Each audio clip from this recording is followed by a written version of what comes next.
What I want to do in this video is to talk a little bit about 401ks, which you probably at minimum have heard of. And just from the get-go, just to put some structure in your mind of what this really is it's very similar to a traditional IRA. So it's very similar to a traditional IRA. Traditional IRA. And the ways that they're the same is that you defer your taxes. So you put money in on a tax-deferred basis. So you put money, let me put it this way. You put untaxed or you put pre-tax money in. You put pre-tax money in. The money can grow inside of either the 401k account or the traditional IRA account untaxed. Let me write that. Money grows in account untaxed. And then you can withdraw it. You can withdraw the money. You can withdraw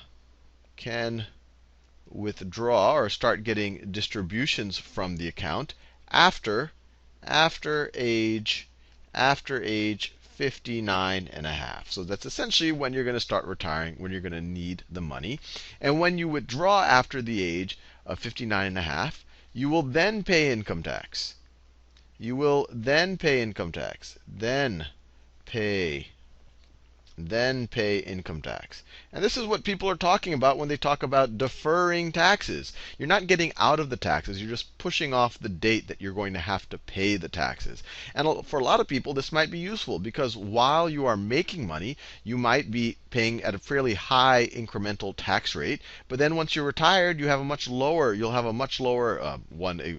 I guess you'll be in a much lower incremental tax bracket. And so your total overall tax bill might be lower. Also, maybe something happens just in terms of what the government does in terms of how they charge taxes. And in general, if you have to pay 50 cents 20 years in the future versus 50 cents today, just present value of money tells you that that 50 cents is going to be worth a lot less in the future, or the present value of it is a lot less. So that's some reasons to defer. But of course, you're not just going to pay on what you put in. You will then also pay income tax on what you put in and whatever grew. So you'll pay income tax on total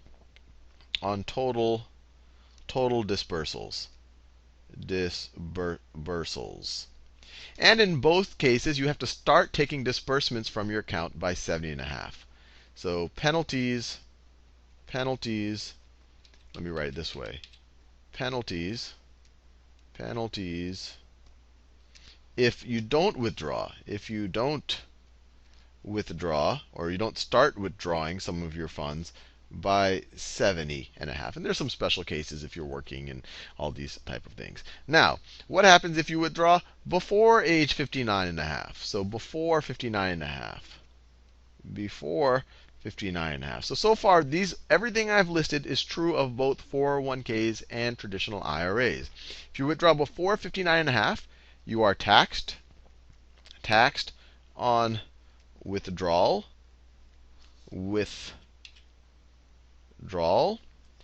And on top of that, there's a 10% penalty on all the funds you receive. 10% penalty.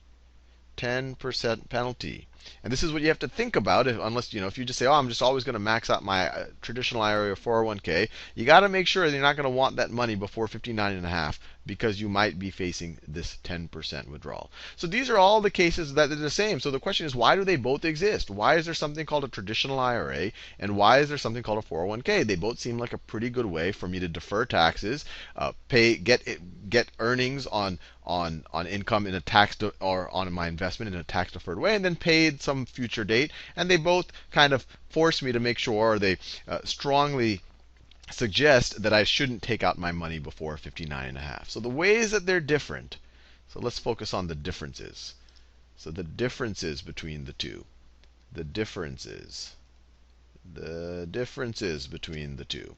One is 401ks have a higher limit.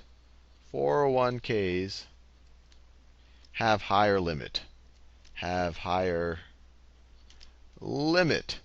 And if you're focused on 2010, but these numbers keep changing, but in 2010 the 401k limit is $16,500, and that's for just what you contribute into your 401k, while the IRA, so this is for a 401k, while the IRA limit is $5,000. This is an IRA. So 401k, you can just participate with more money. And actually, in both of these cases, as you approach your retirement, so after the age of 50, so let me put that in the same thing, just so we're comprehensive. So another similarity is that you can have higher, you can accelerate some of your, so you can accelerate or have higher, you can have higher, I guess, deposits into your account, accelerate after 50, which just means you can put more money than these limits that I have right here. So these are your limits before you're 50. After 50, between 50 and 59.5, when you can start withdrawing, you can put a little bit more money in that. And these are constantly moving targets. But the general idea is that you can put more money inside of a 401k.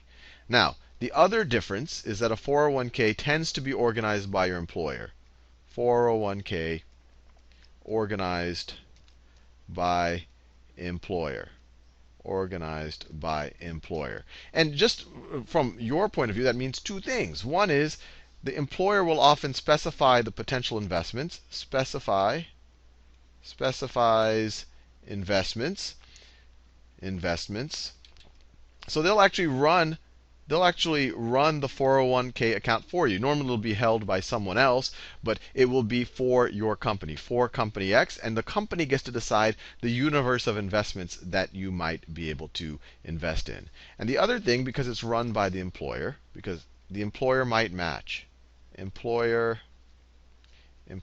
might match, which means for every dollar you put in, they'll put another dollar. Or even they might go above matching, and you can actually go up to, I think the current limits are approaching $50,000 for the total of the employee and employer match. So you can actually get a lot of, I guess you could think of it, leverage from putting into a 401k if you have a very generous employer. And the other difference, and this is really kind of a superficial difference because it's just what you see, is that with the 401k, the money will be taken out of your paycheck. You will never see it.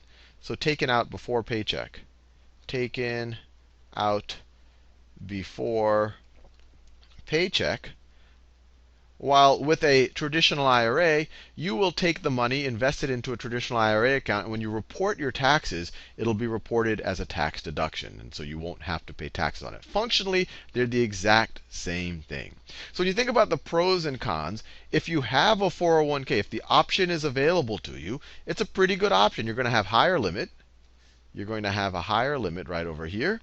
And your employer might match it. And then the other thing, and this doesn't come into place a lot, but there's also the option of borrowing from a 401k without penalty. Borrowing from a 401k, but you have to pay back interest to the 401k account if you did that, and you cannot do that with a traditional IRA. Now, when you're looking at all this, you're like, well, why would anyone ever want to do a traditional IRA? Well, there's a couple of things. One, you could do both. Or the other thing is with traditional IRAs, you have much more flexibility on where you want to invest. Maybe your company says you can only invest in us. You can only invest in that company stock. Well, in traditional IRAs, you can invest in anything. But hopefully that clarifies things a bit for you.